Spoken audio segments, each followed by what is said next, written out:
Team Rakib Hussain এবং ইয়াসিনের মধ্যে হয়েছিল একটি দ্বন্দ্ব। সেই দ্বন্দ্ব থেকে বের হয়ে আসছিল অনেক রহস্য। গত কিছুদিন আগে রাস্তার মধ্যে তাদের একটা গোলমাল হয়।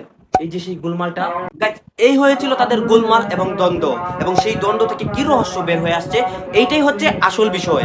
গাইস, ভিডিওটা আপনারা কেউ মিস দিবেন না, কারণ এই ভিডিওর মধ্যে কিন্তু রাকিব এবং ইয়াসিনের অনেক গোপন রহস্য এবং তাদের সেই গন্ডগোলের মূল কারণগুলো আমি এই ভিডিওতে বলবো।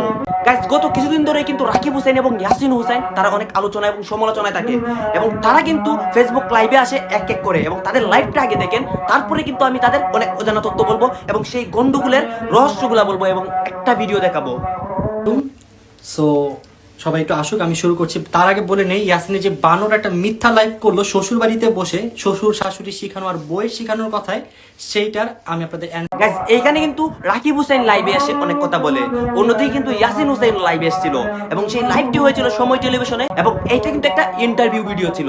এই যে আসছিল হচ্ছে অন্তরার ফ্যামিলির সবাই, শুধু অন্তরা ছিল না, অন্তরা মেবি রাকিবের বাসায় ছিল, এর কারণে ও আসেনি।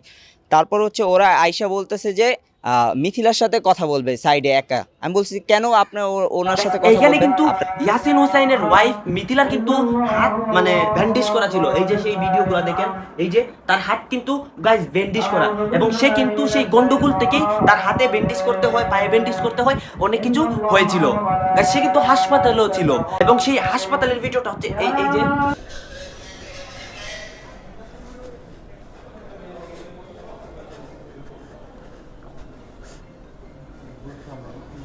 ভাই ইমার্জেন্সিতে কে আছে দোতলায়?